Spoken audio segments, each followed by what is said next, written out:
Bonjour Marine Tournelier. Bonjour. Merci d'avoir accepté notre invitation. À mes côtés, pour vous interviewer, Françoise Fressoz du journal Le Monde. Bonjour Françoise. Bonjour à toutes et à tous. Et Guillaume Darey. Bonjour Guillaume. Bonjour Karine, bonjour à toutes et à tous. De France Télévisions. Alors je le disais à l'instant, la France a vécu une nouvelle attaque terroriste hier soir à Paris sur le pont Bir Hakeim qui donne sur la Tour Eiffel. Il y a un mort, un touriste allemand, 2 blessés. L'assaillant est un jeune Français né en France de 26 ans, d'origine iranienne de par ses parents, fiché S avec certains troubles psychiatriques. Le parquet national antiterroriste s'est saisi de l'enquête. Marine Tournelier, quelle est votre réaction à cette nouvelle attaque ? Évidemment, le choc et la stupeur, je pense, comme toutes les Françaises et les Français qui voient encore une fois quelqu'un mourir par des coups de couteau dans la rue sans aucune raison manifeste. On a l'impression que c'est un fléau qui frappe au hasard et qui peut concerner tout le monde. Donc oui, c'est très préoccupant. Et puis, évidemment, ça pose des questions parce que vous avez donné un peu les détails sur cette personne. Ça pose 2 questions. La question des moyens et du suivi psychiatrique dans ce pays. Et c'est pas la première fois qu'on en parle. Et aussi, évidemment, la question des moyens et des priorités des services de renseignement. Vous vous rappelez que le ministre de l'Intérieur, il y a quelques mois, avait parlé des terroristes écologistes. Et puis après, il avait parlé des terroristes intellectuels sur la réforme des retraites. Et quand j'avais vu Emmanuel Macron le 30 août dernier avec tous les chefs de parti, j'étais intervenue assez solennellement là-dessus en disant, écoutez, Monsieur le Président, les mots ont un sens. Le terrorisme, ça existe vraiment, c'est un fléau, ça tue des gens. Et on ne peut pas, par un amalgame comme ça, dévoyer ce terme en l'appliquant à ses ennemis politiques parce que dans le monde, il n'y a personne qui fait ça. En fait, il y en a, mais ce n'est pas dans des démocraties. Et vous êtes en train de lui dire qu'il ne fait pas assez pour le vrai terrorisme ? Écoutez, quand on voit le nombre de fichiers S pour des raisons d'une action écolo devant une banque ou sur un tarmac d'aéroport, j'ai l'impression qu'il y a une vraie dispersion des forces des services de renseignement. Et pour discuter parfois avec eux, certains ne comprennent plus le sens de leur métier parce qu'ils ont conscience des vrais risques qui sont sur notre territoire. Et je pense que fait divers après fait divers, mort après mort, les Françaises et les Français voient aussi ce que c'est le terrorisme. Et le terrorisme, c'est pas quand on va manifester contre une bassine ou quand on bloque un tarmac d'aéroport pour alerter sur le changement climatique. Donc vous dites quoi, Gérald Darmanin, ce matin ? C'est de la désobéissance civile. On peut avoir le débat. Moi, je suis d'accord qu'on soit d'accord ou pas d'accord. Je suis d'accord pour qu'on dise qu'il faut sanctionner si on va au-delà de la loi. C'est comme ça, c'est la loi. Mais qu'on qualifie de terroristes des militants écologistes, je pense que ça dilue les services de renseignement, ça dilue les moyens, ça dilue les priorités et c'est extrêmement préoccupant. Guillaume, vous vouliez dire quelque chose ? Gérald Darmanin, ce matin, vous lui dites quoi ? Concentrez vos efforts sur le terrorisme islamiste ? Oui, et puis aussi ce que j'ai envie de dire, c'est qu'on voit bien cette dialectique qui s'installe. Il y a une dialectique entre 2 groupes de personnes qui en veulent à notre modèle de société, qui en veulent à nos libertés publiques. D'un côté, les terroristes, et de l'autre, la droite extrême et l'extrême droite, qui veulent toujours moins de liberté publique, qui veulent aussi une rupture avec notre vivre ensemble. Et j'ai l'impression que voilà, il y a un acte terroriste, une radicalisation dans le discours de certains, un autre acte terroriste, une re-radicalisation des demandes de durcissement de la loi, de la justice, des lois sur l'immigration, comme si l'immigration était le problème, alors que vous venez d'expliquer vous-même que ce monsieur était français et que 20% seulement des projets d'attentats terroristes et des actes terroristes sont commis par des personnes en situation irrégulière ou qui n'ont pas la nationalité française. Donc on voit bien qu'on mélange tout dans le débat public et que ça n'aide pas à adresser sérieusement les sujets. Mais moi, c'est ça que j'aimerais qu'on puisse faire dans ce pays. La droite, l'extrême droite réagit toujours très vite sur ces sujets. Les réactions politiques à gauche, elles ont mis énormément de temps après ce qui s'est passé cette nuit à venir. Est-ce que vous êtes à l'aise sur ce genre de sujet ? Est-ce que ça vous pose un problème et si oui, lesquels ? On est des responsables politiques, on n'est pas des chroniqueurs sur CNews. Et en fait, moi j'admire les politiques qui se ruent sur un plateau télé alors qu'ils ne savent rien, ni de la personne qui est décédée, ni de la personne qui commet les actes, et qui vont avec les certitudes donner leur récit de l'histoire. Et qui d'ailleurs ont une indignation sélective selon la nature des morts et selon la nature des auteurs. Moi, je l'ai vécu 2 fois à Annecy, où quand on a pensé qu'il était musulman, cette personne qui avait donné les coups de couteau dans le jardin public, c'est atroce envers des enfants, où on les a tous vus monter au créneau, puis tout d'un coup on a appris qu'il était chrétien et qu'il avait une photo de la Vierge Marie, et là on les a plus entendus, comme si du coup les morts n'avaient plus le même sens. Et puis très récemment, un jardinier de 27 ans qui a un coup de cutter, une entaille de 15 cm de large, qui se voit le profil mourir. de l'assaillant a été très vite très décrit et très précisément par le ministre de l'Intérieur lui-même. Oui, mais je n'ai pas entendu ceux que je vois se ruer sur les plateaux de CNews pour dire que c'est un francocide et qu'il faut virer tout le monde du pays, réagir sur cet acte de 75 ans qui tient des propos racistes et qui essaye de tuer un jardinier dans la rue, quoi. Vous voyez, on ne peut pas avoir une indignation sélective. Une vie vaut une vie, un mort vaut un mort, et on doit bien s'occuper de la sécurité de toutes les personnes qui sont sur notre territoire national. Allons, poursuivons, comme chaque dimanche, avec les images de la semaine. Qu'est-ce qui vous a marqué, vous, Marine Tondelier? Qu'est-ce qui s'est imposé dans l'actualité pour vous, cette semaine donc? Eh ben, j'ai choisi une photo des inondations dans le Pas-de-Calais parce qu'on a l'impression que c'était au début du mois de novembre et que c'est passé. C'est une photo de Saint-Omer. Alors, qu'est-ce qu'on voit sur... Alors, j'y suis allée le 16 novembre dernier. Et c'est votre photo sur votre smartphone, c'est ça? Alors non, c'est le smartphone de Fabrice qui habite à Saint-Omer et qui, quand nous sommes allés le voir le 16 novembre dernier, avait 60 cm d'eau dans sa maison. Il faut savoir qu'on est un mois quasiment après les faits, il habite toujours chez son fils, qu'on lui a dit qu'il pourrait rentrer chez lui en mai, je ne sais pas si vous vous rendez compte, parce que l'humidité est montée à 1,70 m, c'est resté 15 jours comme ça dans sa maison, et que de toute façon la ville n'est pas encore remise, et qu'avec l'hiver qui arrive, ça ne va pas sécher, et qu'il faut, même l'escalier, au bout de 15 jours dans l'eau, de toute façon, tout est pourri. Et donc c'est juste pour vous dire que le changement climatique, c'est pas loin de nous dans le temps et dans l'espace, c'est ici et maintenant. Il se trouve que ma sœur habite à Saint-Omer, que j'y étais allée avec Éric Piolle il y a 1 an, et que sur le parvis de la gare, on avait fait une conférence de presse pour parler de la submersion marine à Saint-Omer, et que des gens passaient en disant « Oh, les écolos, il faut arrêter ». Et qu'on est 1 an après, et que nous y sommes. Et en plus, on sait qu'à Saint-Omer, c'est des terres qui sont gagnées sur la mer. On sait que ça arrive tous les 20 à 30 ans. Vous voyez, la Seine, le fleuve de la Seine, c'est une crue, on dit centennale, une fois tous les 100 ans. Là-bas, on sait que c'est tous les 20 à 30 ans, et la dernière, c'était en 2002. Donc, quelque part, c'est assez logique.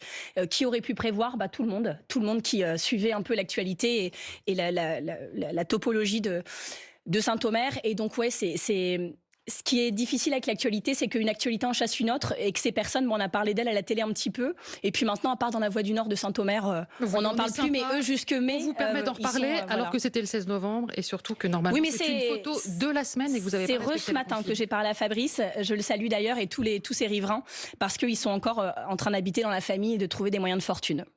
On passe à la photo de Françoise. Même question. Qu'est-ce qui vous a marqué cette semaine, Françoise? Eh bien, moi, c'est la photo du ministre porte-parole du gouvernement, Olivier Véran, qui va rendre hommage au jeune Thomas, 16 ans, qui a été poignardé à mort à l'issue d'un bal à Crépol dans la Drôme.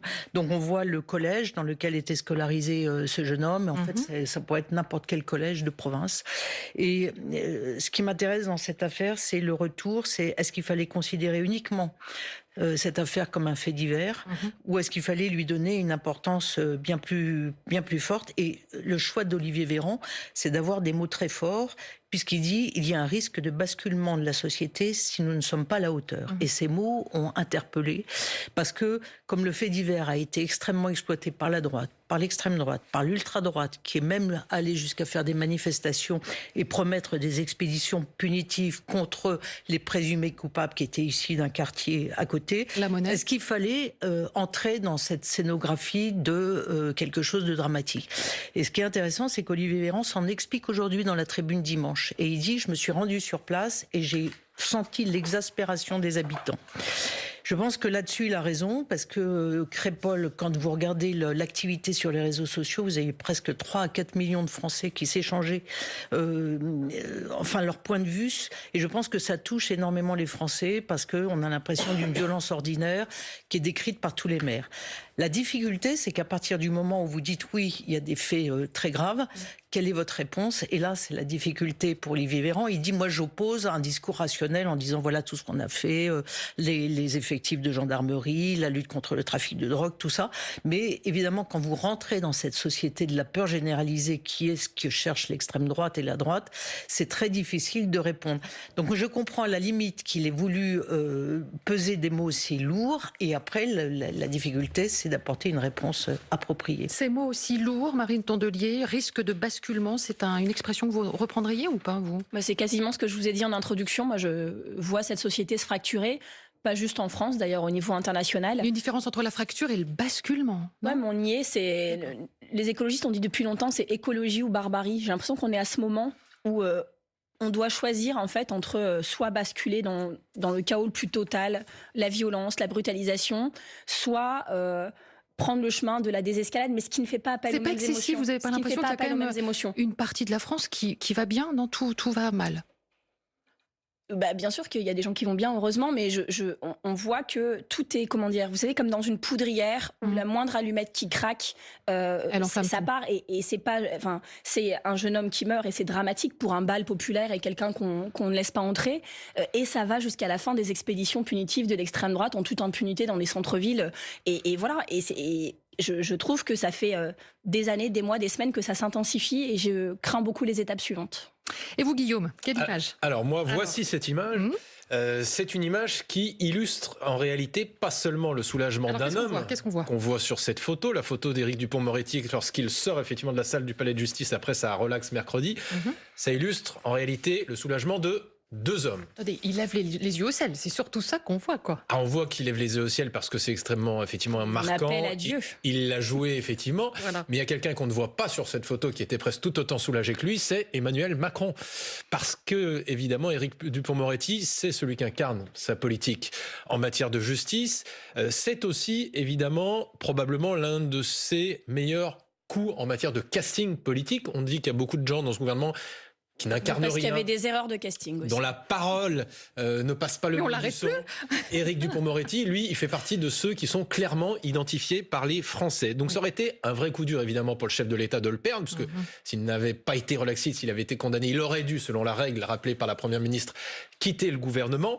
Donc on a vu effectivement que c'est un ministre qui a une relation atypique aussi avec le chef de l'État, parce que tout au long de la procédure, le chef de l'État a toujours repoussé l'éventualité d'une démission a priori avant le procès. Et évidemment, le ministre aujourd'hui, le président lui-même, disent qu'ils ont eu raison, puisque le ministre de la Justice a été relaxé. Ce qui plaît au chef de l'État, me disait un membre du gouvernement, c'est que c'est quelqu'un absolument atypique, qui a gardé les outils finalement de l'avocat et qui les applique aujourd'hui au monde politique, convaincu, je cite, qu'il peut tout emporter par son verbe. C'est probablement une qualité, c'est peut-être aussi un défaut. Alors la Macronie, comme on dit, a poussé un grand ouf de soulagement cette semaine, mais attention, puisque la justice n'en a pas tout à fait fini avec les membres du gouvernement, puisque le jour même où Éric Dupond-Moretti levait les yeux au ciel en poussant ce ouf de soulagement en sortant du tribunal, eh bien quasiment au même moment, Olivier Dussopt. Eh bien Olivier Dussopt lui était jugé et la justice a requis 10 mois de prison avec sursis et 15 000 € d'amende contre lui pour des soupçons de favoritisme quand il était maire de sa ville d'Annonay en Ardèche. Alors on va revenir sur la relaxe d'Éric Dupond-Moretti à la fin de Questions politiques avec l'invité libre, l'avocate Laure Hennick.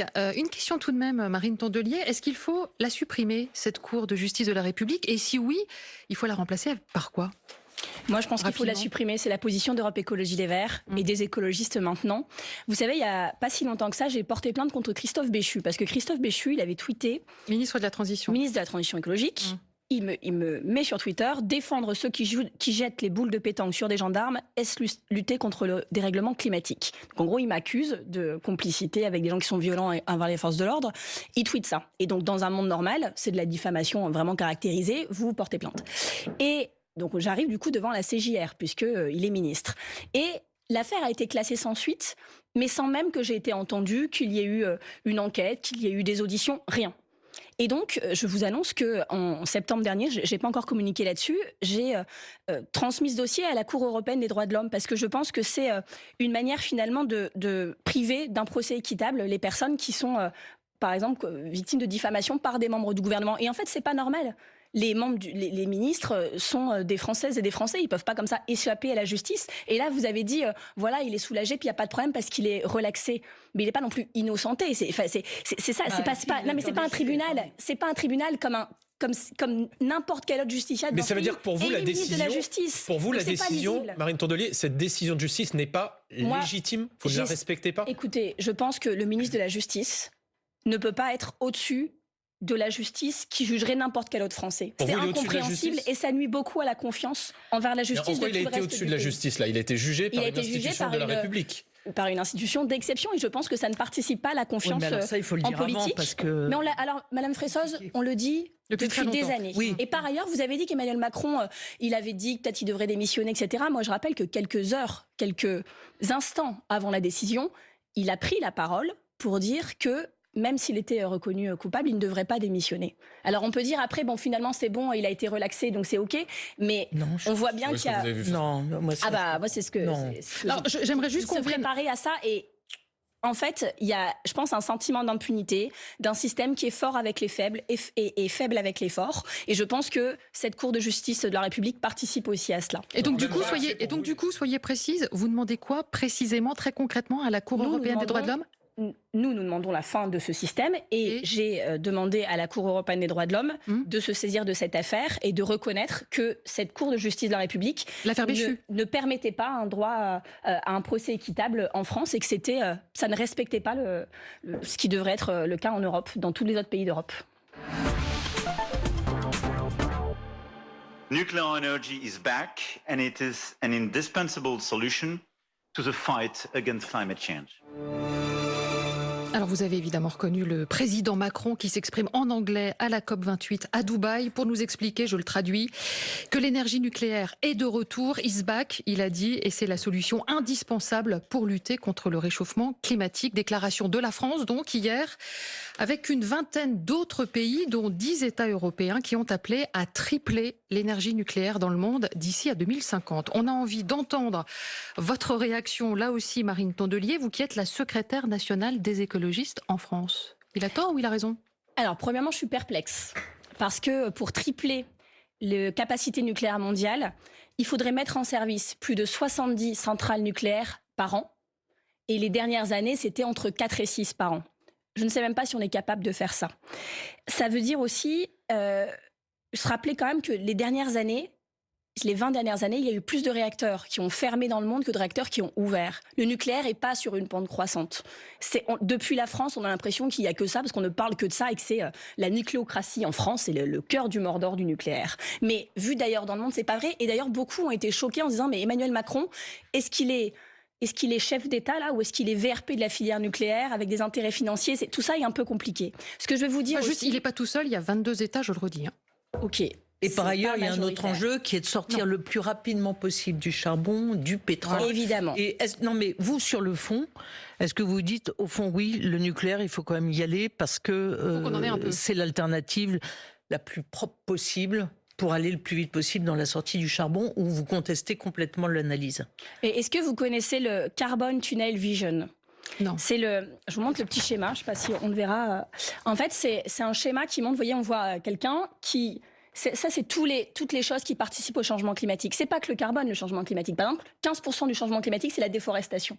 Et en fait, on a tendance à voir par le petit bout de la lorgnette, tout le monde est obsédé par le carbone. Et c'est important, le carbone. Mais il y a tout ça aussi. Et quand on dit le nucléaire, c'est la solution pour le carbone, donc pour le climat, on oublie tous les autres impacts du nucléaire sur l'environnement. L'enjeu principal de cette COP, c'est quand même bien d'essayer de sortir des énergies fossiles le plus vite possible, ou pas ? La COP, c'est le climat. La COP, c'est le climat.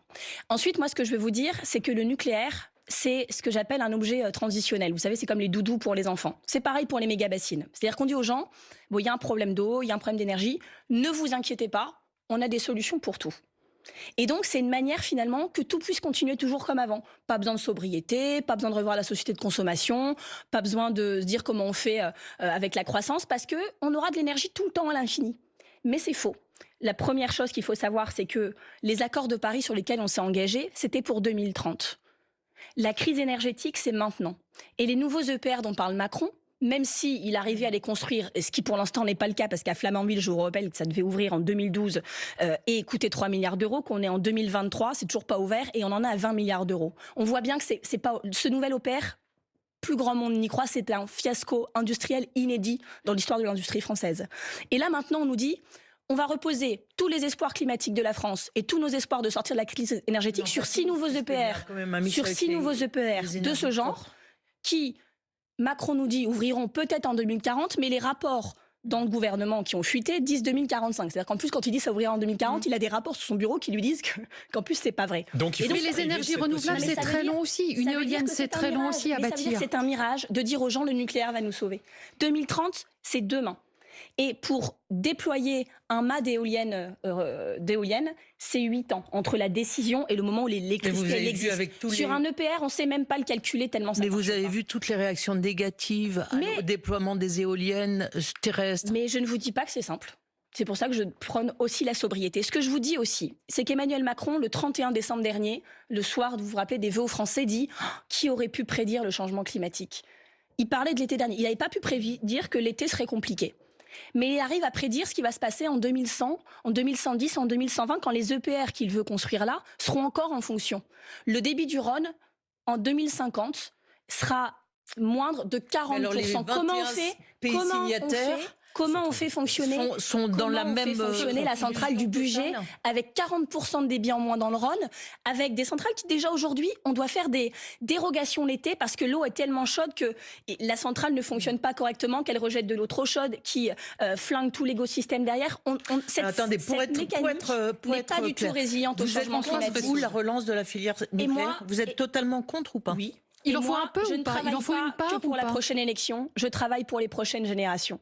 Et le monde qu'on va laisser nos enfants, avec ces EPR qu'on ne saura pas faire fonctionner avec des risques climatiques grandissants. On parlait de Saint-Omer tout à l'heure, mais vous savez ce qu'il y a à côté de Saint-Omer? Il y a Gravelines, la plus grande centrale nucléaire d'Europe, qui est elle aussi construite sur un polder en dessous du niveau de la mer. Mais et on est en train de remonter l'enceinte de protection de Gravelines. On ne sait pas comment ils ont calculé combien de mètres. Ils sont en train de faire ça maintenant. Mais vous excluez qu'une part de nucléaire puisse ans, participer à ce mixte-là? Non mais nous, ce qu'on a toujours dit chez les Verts, si on avait gagné par exemple la présidentielle de 2022, on n'allait pas fermer toutes les centrales le lendemain. On allait mettre le paquet sur le renouvelable et au fur et à mesure que l'électricité renouvelable était disponible, fermer les centrales en commençant par les plus vieilles, les plus dangereuses, les plus vulnérables et donc Gravelines par exemple. Est-ce que vous êtes toujours dans une perspective de sortie totale du nucléaire? Ben oui, parce que il n'y a pas, le risque nucléaire, c'est pas s'il y a 1, 2, 3 ou 30 centrales. C'est un risque qu'on ne peut pas faire courir à l'humanité pour des déchets qu'on ne sait toujours pas régler, qu'on va aller enterrer à Bure, là où tous les scientifiques nous disent mais vous êtes sûrs, mais comment les gens dans 1000 ans pourront retrouver que c'est là? Comment ils sauront quoi en faire? Est-ce qu'on est sûr que le sol va rester stable? On ne sait pas. Faut arrêter de croire que l'humain sait tout, mieux que la nature, mieux que tout le monde. Ça ne marche pas. Mais avançons. Il n'y a pas que le nucléaire. À cette COP28, il s'est dit déjà beaucoup de choses. J'aurais avoir, vous, votre avis. Qu'est-ce que vous attendez précisément? Quelles sont les mesures concrètes que vous voulez voir sortir de cette COP28? Déjà, à la fin de l'hypocrisie. Parce que je vais vous dire, moi j'ai l'impression qu'il y en a, ils vont à la COP28, c'est le moment où tout le monde est Greta Thunberg, et puis après ils rentrent et ils remettent la Légion d'honneur à Patrick Pouyanné comme l'a fait Emmanuel Macron. Et ça en fait à un moment c'est plus possible. Total, c'est 33 méga-projets, chacun 1 milliard de tonnes de CO2. Faut arrêter de faire semblant comme si que tout le monde s'y est mis, que tout le monde a compris et que tout le monde va dans le même sens. C'est pas vrai. Il y a des forces, des lobbies lourds, puissants, qui bloquent les pétroliers, les gaziers, Total, les banques. L'existence des COP ou pas? L'existence des COP, bien sûr que non. Bien sûr vous que y allez ou pas à la COP28 d'ailleurs? Je ne vais pas prendre l'avion pour aller à Dubaï pour ne servir à rien. Comment vous sortez de ce jeu de rôle et qu'est-ce que vous attendez concrètement de cette COP-là? Vous posez deux questions en même temps. La première, est-ce que les COP, ça sert à quelque chose? Moi, ma première expérience militante, c'est la COP 15 à Copenhague en 2009. J'y étais allée en covoiturage avec des jeunes écolos picards parce qu'on pensait à l'époque que manifester à la COP, ça allait changer le monde, changer la vie. On était jeunes, utopistes et on pensait que ça comptait. Bon, je vais pas aller prendre un avion pour faire une manif devant le centre à Dubaï. Le bilan carbone de cette opération serait négatif. Si ça avait été quelque part où je pouvais aller en train, j'y serais sans doute allée. Mais vous voyez, moi, j'entends les débats, des gens qui disent pourquoi ils vont à Dubaï, ça n'a pas de sens. Mais d'un autre côté, moi, je pense que c'est important d'avoir les pétroliers à la table des négociations si on veut sortir du fossile. Si on fait qu'avec moi, avec Greenpeace et France Nature Environnement, on sortira pas, on sera d'accord, mais on sortira pas du fossile. Donc ça vous choque pas que ce soit le patron de la principale compagnie pétrolière qui préside cette COP? Si, au contraire, c'est bien. Donc mais vous savez quoi, je vais faire avec, parce qu'en diplomatie, si vous faites l'addition de tout ce qui vous choque, vous n'allez jamais nulle part. Et la COP, c'est les seuls moments diplomatiques dans le monde où tout le monde est autour de la table et où chaque État, quelle que soit sa population et son PIB, a le même poids. C'est des moments où la première ministre de la Barbade peut prendre un peu le lead sur les négociations. Je trouve que c'est une modalité qui est bonne, qui est juste. Et je vais vous dire, si même les COP, on n'y croit plus, alors je ne sais pas à quoi on croit. Alors, il y a beaucoup de mesures très vite qui ont été annoncées, et notamment ce fonds pertes et dommages qui a été adopté pour venir en aide aux personnes, aux pays les plus fragilisés face au réchauffement climatique. Là, c'est une bonne nouvelle ou pas, telle que les choses ont été présentées? C'est une excellente nouvelle parce que les pays du Nord, qui sont très prompts à donner des leçons à la terre entière, oublient que eux, ils ont commencé en 1850 avec la révolution industrielle. Et que ne faut pas juste dire... Moi, je l'ai encore entendu du président de la République dans les réunions entre chefs de parti. Vous savez que j'ai insisté pour mettre l'écologie à l'ordre du jour alors qu'elle n'y était pas. Et quand je parle du fait que la France fait pas assez d'efforts, on me dit « Ah oui, mais par rapport à la Chine, par rapport à l'Afrique, ok. Mais comparé sur le temps long. 1850 jusque maintenant. Et vous verrez que les contributions sont pas du tout du même rapport. Donc c'est pas vrai que les pays développés sont super parce qu'ils ont compris que maintenant ils font des pistes cyclables et qu'ils construisent des éoliennes une fois de temps en temps. C'est une vision très... Mais ça veut dire que ce sont les pays les plus riches qui doivent abonder ce fonds ou pas? Et donc qui doit les évidemment abonder? que les pays riches, celles et ceux qui ont bénéficié de ce mode de développement... Et donc les pays pétroliers par exemple en priorité aussi? Évidemment. Et puis qu'il faut aider. Enfin, on voit bien que les premières victimes du changement climatique, on a parlé de Saint-Omer, mais il y a quand même des pays du monde qui deviennent, année après année, inhabitables. Et qui ne sont pas les principaux contributeurs à ce problème. Donc c'est profondément injuste. Et de toute manière, la lutte contre le changement climatique ne sera pas acceptable si elle n'est pas juste socialement. Et je pense que c'est aussi l'enjeu des COP, mais que ça, tout le monde commence à le comprendre. Et c'est une bonne nouvelle. Je reviens sur ma question initiale. À quelle aune vous jugerez le résultat de cette COP? Qu'est-ce qu'il faut au minimum pour que ce soit une avancée? Ben, c'est difficile parce qu'en fait, les COP, il ne faut pas regarder juste la décision qui est prise. Il faut regarder ce qui en est fait. Oui, mais prenons la décision déjà. Non, mais aujourd'hui, au début, on nous disait qu'il fallait maintenir la montée globale de la température à 1,5 degré, sinon ça allait très mal se passer. Aujourd'hui, à un moment, on a commencé à dire à la COP 21 à Paris en 2015 que bon, on allait plutôt se fixer comme objectif plus de degrés, ça limiterait les dégâts. On renonce pas à 1,5 degré, mais 2 degrés. Aujourd'hui, quand on regarde, non pas les engagements des pays sur les plateaux télé, mais ce qu'ils font concrètement, on est parti pour plus 3 degrés. Et que chacun soit bien conscient que les enfants qui naissent en 2023, personne ne sait leur garantir que la planète sera encore habitable dans 30 ans. Et c'est pas moi qui le dis, c'est les scientifiques. Parce que, donc, à partir de ce parce que les engagements qui sont pris ne sont pas assez forts. Parce que les engagements qui sont pris ne sont pas assez forts. Et parce qu'ils ne sont ensuite pas suivis des faits, parce que chacun revient dans son pays, a les élections, etc. Et donc, il faut des engagements forts sur les banques, parce que sans les banques, on n'y arrivera pas. Et aujourd'hui, les banques, ça ne se voit pas, mais tous les investissements dans les projets qui émettent le plus de carbone, c'est aussi les banques qui décident et qui financent. Deuxièmement, les fonds de compensation pour les populations les plus précaires.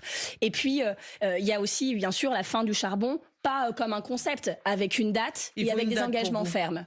Parce que la dernière fois que Macron a pris un engagement ferme à fermer les centrales en charbon, c'était en 2022. Il avait dit que ce serait fait avant 2027. Il a promis 2027. Voilà. Une question concrète. Les JO d'hiver 2030, qui risquent d'être donc très probablement attribués aux Alpes françaises, vous validez ou pas?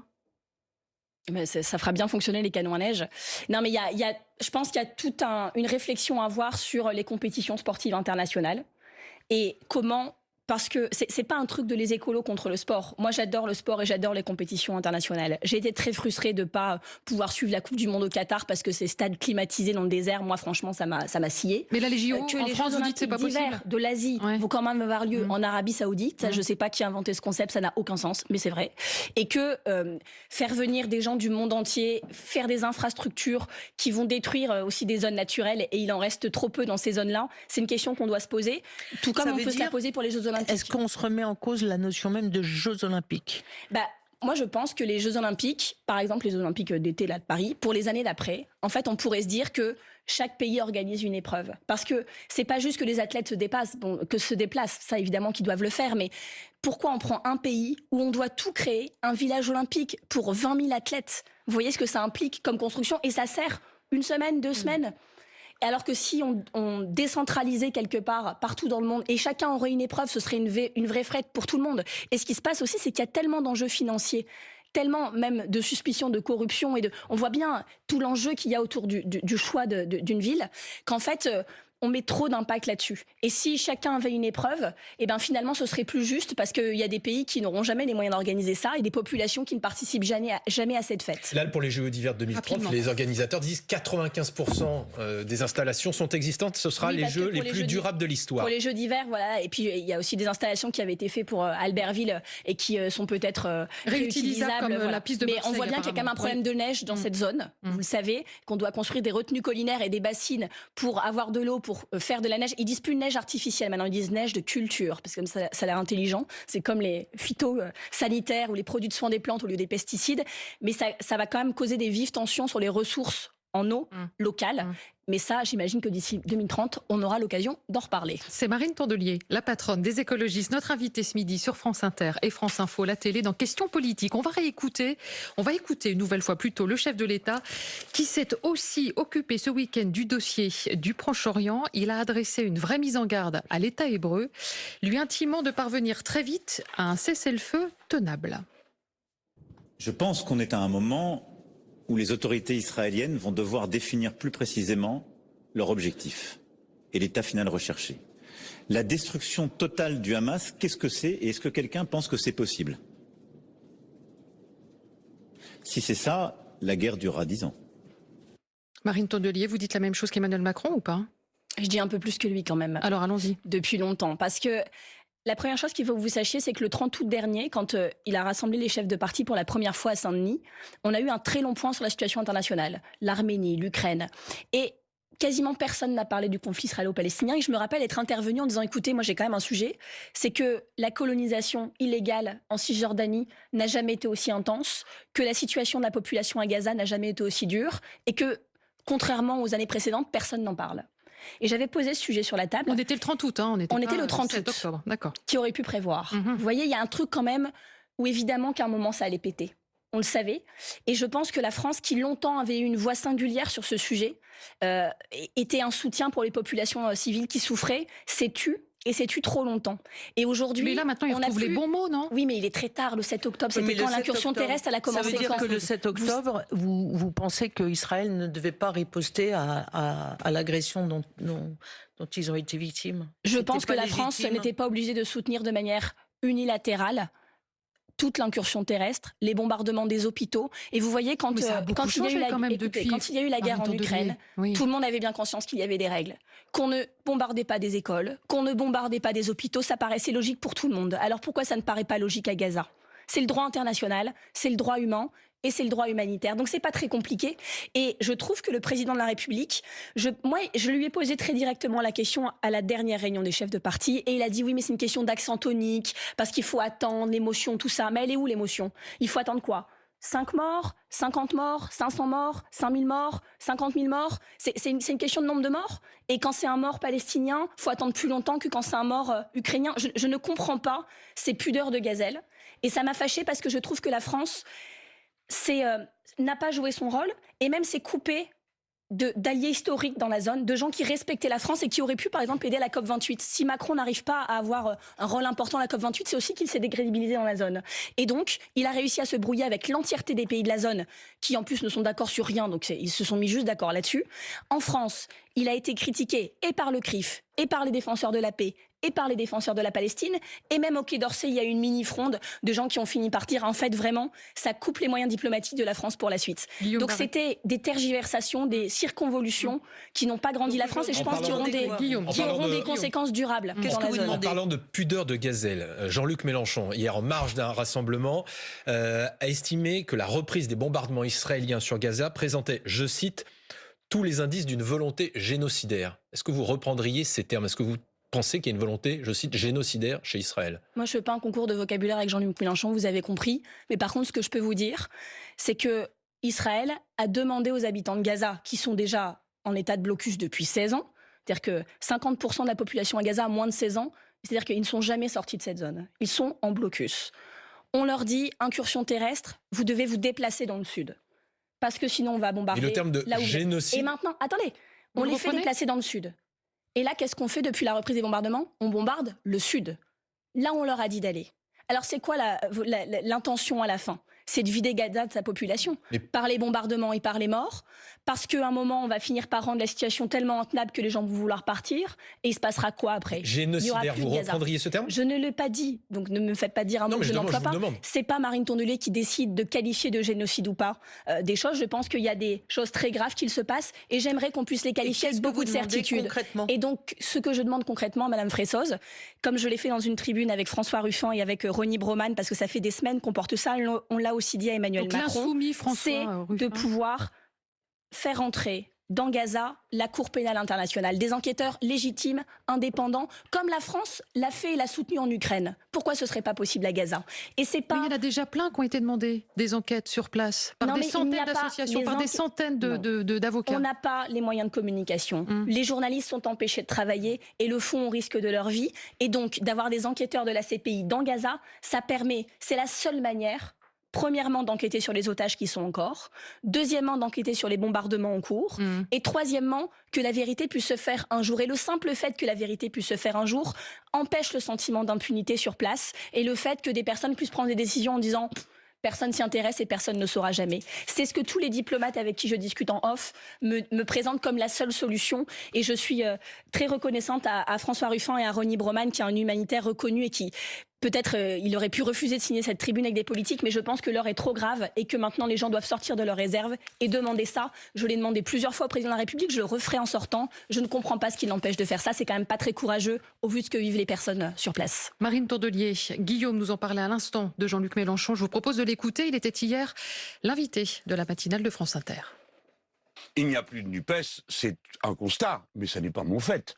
C'est le Parti communiste qui a voté. Vous entendez les gens? C'est pas moi qui ai décidé ça. Le Parti communiste, qui avait déjà maintenu sa candidature à l'élection présidentielle et nous a fait rater le deuxième tour, a voté qu'il n'y avait plus de NUPES.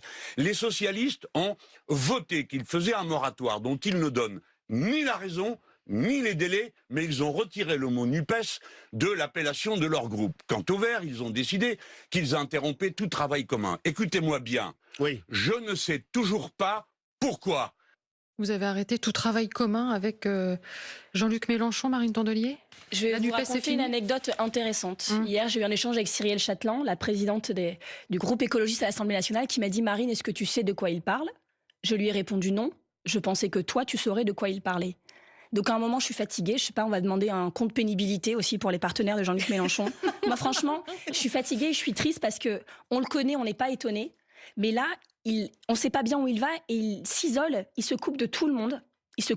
Alors attendez, on va reprendre. Est-ce que la NUP existe encore ou est-ce qu'elle est morte? Avant de reprendre, je peux peut-être terminer. Oui. Juste, il s'isole, il se coupe de tout le monde.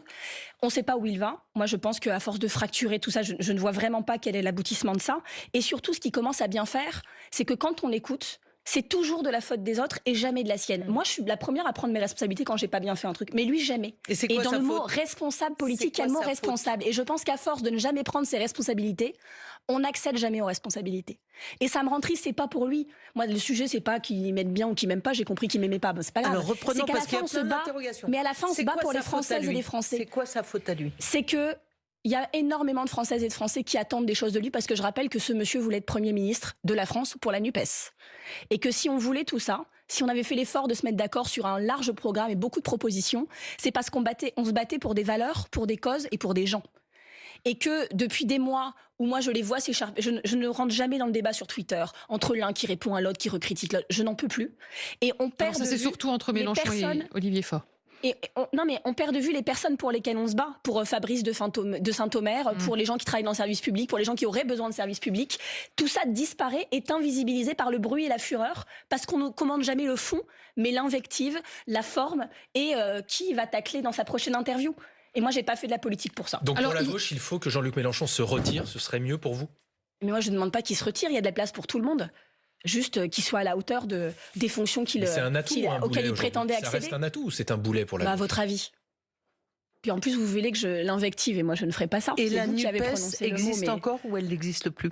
Il vient de la dissoudre, là on n'a pas compris, écoutez, moi j'en sais rien, c'est pas mon sujet. Moi je parle depuis des mois d'union des écologistes et de la gauche, et ça, j'ai une bonne nouvelle, ça existe encore. On y travaille, pas sur Twitter en direct, pas comme si c'était une émission de télé-réalité, on y travaille sérieusement en ce moment, avec celles et ceux qui ont envie de travailler sérieusement. C'est le signe qu'il y a des dialogues. Et heureusement, ça n'est pas le seul avec lequel on est capable de faire ça, parce qu'à la France Insoumise, je pense que y compris là, Jean-Luc Mélenchon est de plus en plus isolé. Moi, le responsable de la France Insoumise de Lille, celui qui était tête de liste pour eux, qui était tête de liste aussi donc au municipal à Lille, au régional pour le Nord, vient de quitter la France Insoumise. Il était là au début, à la fondation.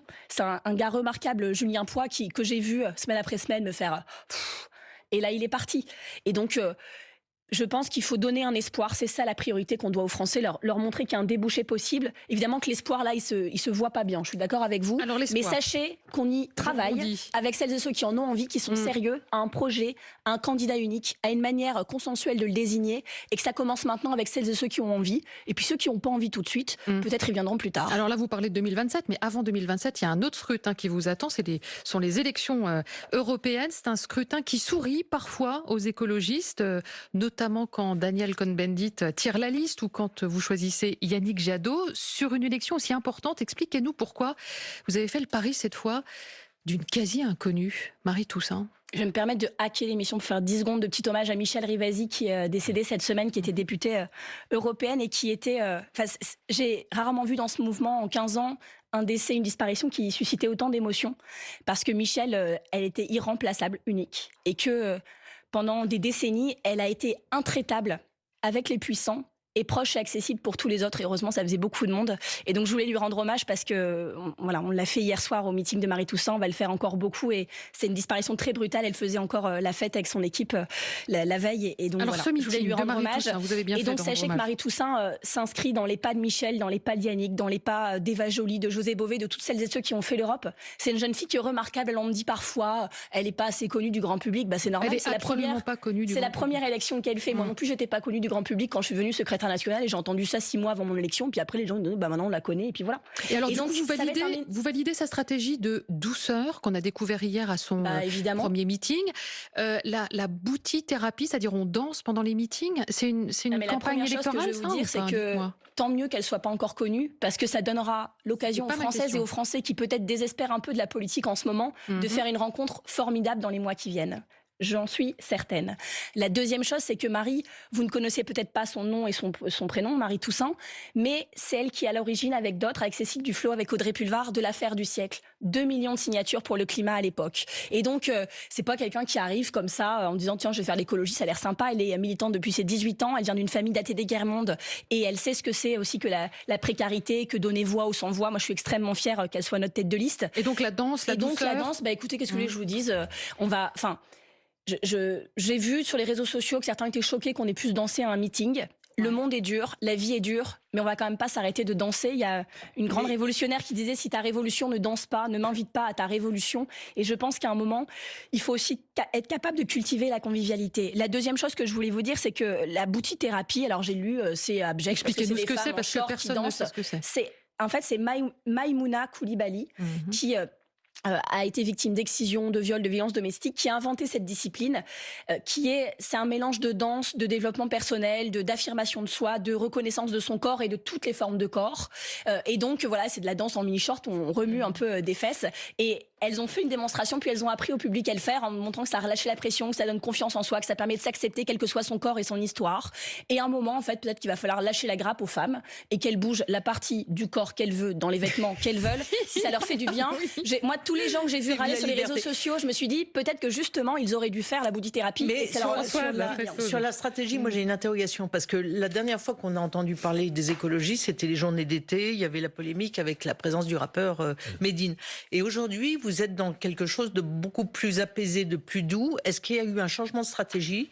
Est-ce que vous vous rendez compte qu'au fond, l'écologie, si elle est trop combative ou trop agressive, peut susciter des réactions de rejet, avec notamment le Rassemblement national qui compte beaucoup pendant les européennes, essayer d'incarner une écologie plus douce que la vôtre. Donc comment c'est sûr que leur écologie est très douce puisqu'elle est invisible. Donc c'est très douce. C'est quoi l'écologie douce ? D'évoluer. Non mais l'écologie douce, c'est quoi ? C'est l'écologie qui vote avec les lobbies à Bruxelles. Voilà. C'est l'écologie qui veut des OGM, qui veut que nos assiettes restent mauvaises pour nos santé, qui veulent ne déranger aucun intérêt. C'est ça l'écologie douce. Vous, comment vous incarnez en fait cette à la fois vous faire accepter, ne pas apparaître comme ceux qui veulent complètement changer le modèle ou en tout cas perturber les gens dans leur vie quotidienne et affirmer je pense qu'il faut arrêter de dire ça parce que c'est dangereux. L'absence d'écologie perturbe aujourd'hui les gens dans leur vie quotidienne. Il y a 50 000 morts par an de la mauvaise qualité de l'air. Il y a des enfants qui meurent de cancer pédiatrique à cause des pesticides. Ça fait des réactions Mais ça, c'est très brutal, par ailleurs. Je pense qu'on a un problème de traitement médiatique, de présenter les solutions comme brutales, alors que les causes à la base le sont beaucoup plus. Et puis, la méthode, elle est simple, c'est de fédérer. Je pense que dans ce pays, il y a une immense majorité de personnes qui sont déjà écologistes dans un coin de leur tête, qu'elles ne trouvent pas la manière de s'engager parce que l'engagement, ça fait peur, parce que Gérald Darmanin n'arrête pas de dire que chez les écolos, tout le monde est terroriste, parce qu'on a l'impression que le défi est trop grand et qu'on ne sait pas par quelle porte rentrer. Je le conçois et c'est pour ça qu'on a créé un nouveau mouvement, les écologistes, en disant que certains voudraient faire de la politique, être dans un parti et qu'ils auraient leur place, et que tous les autres, ceux qui veulent juste un lieu pour se former, un lieu pour s'informer, un lieu où on leur apprenne à faire les élections municipales dans leur village, un lieu où on leur fasse rencontrer des gens près de chez eux, un lieu où on organise des actions. Chacun fera ce qu'il veut. On l'a organisé, ça s'appelle Les Écologistes. On est en train de le déployer. Il y a même une application smartphone qui s'appelle Écolo point d'exclamation que vous pouvez télécharger, où on vous donne y compris des conseils lifestyle pour que votre vie soit en adéquation. Comment on choisit ses vêtements, comment on mange de saison. C'est tout ça l'écologie. C'est pas juste de la politique politicienne. Et je suis extrêmement fière qu'on ait réussi à le faire. On est déjà 160 000 dans ce nouveau mouvement, les écologistes, dans 40 000 qu'on ne connaissait pas du tout avant ce processus. Ça ne fait que commencer. Et je pense que dans les mois de campagne qui viennent, avec Marie Toussaint, on va déployer de belle manière ce mouvement. Juste un chiffre, vous espérez faire combien avec Marie Toussaint ? Ah mais nous, on n'est pas des astrologues. Vous avez fait des élections. 13,5% la dernière fois avec Annick Jadot. Non mais ce que je peux vous dire, c'est que les gens sont dans les starting blocks, qu'il y aura un bulletin vert à l'élection, parce que je vous rappelle qu'on a vécu des mois de pression pour qu'il n'y en ait pas. Donc oui, il y aura un bulletin vert à l'élection, et que ce bulletin sera le seul qui permet d'indiquer aux dirigeants français et aux dirigeants européens que la priorité, ça doit être l'écologie. Et comment vous les convaincre que l'Europe, ça sert à quelque chose quand on voit qu'il y a quelques semaines encore, l'Europe a reconduit par exemple le glyphosate, l'autorisation pour 10 ans. Les gens se disent, on a beau voter pour les européennes, c'est la Commission. On a beau voter pour l'Europe, on a beau voter pour les écolos. Très rapidement. Mais il faut arrêter, quand des dirigeants européens font n'importe quoi, de dire que c'est de la faute de l'Europe. L'Europe, c'est aussi celles et ceux qui prennent les décisions. En l'occurrence, la France a fait preuve d'une lâcheté coupable sur cette décision du glyphosate. C'est de la faute de la France, pas de l'Europe. Et l'Europe, c'est aussi plein de solutions. Je vous donne un tout petit exemple, la déforestation. Je vous ai dit, c'est 15% des émissions de CO2 au niveau mondial. La déforestation, on pourrait s'en occuper en France très bien, sauf que ça n'aurait pas de poids. L'Europe, c'est le deuxième importateur mondial de produits issus de la déforestation. Quand on arrive à arracher, et les écologistes l'ont fait, des mesures sur la déforestation au niveau européen en disant on interdira les produits issus de la déforestation, alors toutes les filières sont obligées de se réorganiser parce qu'elles veulent continuer à vendre à l'Europe. Je pourrais vous faire cet exemple sur la réindustrialisation, sur la protection de la santé. Marie Toussaint, elle propose un droit de veto social. Aucune mesure au niveau européen qui pourrait avoir un impact négatif sur les 10% des plus pauvres en Europe. Ça peut changer beaucoup de choses, l'Europe, y compris quand vos États ne sont pas à la hauteur. Marine Tondelier, je vous laisse un peu de temps parce que vous avez besoin de retrouver de la voix. Vous en avez de moins en moins, vous me faites peur. On va poursuivre Question politique avec notre second invité pour le livre de la semaine. France Inter. Question politique. Karine Bécard. On n'arrive plus à arrêter Marine Tondelier. Du coup, il était grand temps de recevoir Laure Hennick. Bonjour Laure Hennick. Bonjour Karine Bécard. Merci de nous avoir rejoints sur le plateau de Questions politiques ce midi. Vous êtes avocate et vous venez de publier un livre très dur sur notre justice, la justice contre les hommes. C'est le titre de votre ouvrage paru aux éditions Flammarion. Vous nous expliquez, Laure Hennick, que l'institution judiciaire va plutôt mal. Elle est à la fois bradée et déshumanisée et vous n'êtes pas tendre non plus avec le personnel politique qui vote la loi. Des non-réformes, écrivez-vous, toujours plus déconsidérantes de la justice. C'est dans le chapitre introductif à la page 14 précisément. Je voudrais qu'on parle pour commencer, parce que c'est une émission politique, de la relaxe cette semaine du ministre de la Justice. Guillaume Daret en parlait en introduction. Éric Dupond-Moretti était donc jugé pour 2 dossiers de prise illégale d'intérêt. Alors, on va revenir sur le fond de cette affaire, mais il est avocat comme vous l'évoquez à plusieurs reprises dans votre livre. Est-ce que vous avez été surprise, Laure Hennick, par la relaxe d'Éric Dupond-Moretti ? Oui et non, c'était un peu joué d'avance ou perdu d'avance. On avait presque envie de dire que le résultat n'avait aucune conséquence. Enfin, le problème, c'est la Cour de justice, en fait. Et dès le départ, plus personne n'avait confiance dans cette institution qui est réellement politique. On entendait même les parlementaires dire que les voix avaient été négociées avec la loi sur l'immigration. Donc déjà que plus personne n'a confiance dans une justice qui n'est pas politique. Si elle sert à rien, pourquoi il y a une saisie ? de la Cour de justice de la République? Parce que c'est le seul moyen. Oui, parce que c'est comme ça qu'on juge les ministres, parce que c'est la loi. Elle avait été décriée par Emmanuel Macron lui-même, elle lui sert aujourd'hui. Quand on lit la décision, on voit bien que les juridictions ordinaires, quand elles statuent sur des prises illégales d'intérêt, elles ne retiennent pas l'intention. L'intention est déduite de la matérialité. Vous avez participé à une réunion, même si vous n'aviez pas eu l'intention d'être en conflit d'intérêts, le fait de participer à une réunion, vous êtes censé connaître la loi, peut-être encore plus quand vous êtes ministre de la Justice.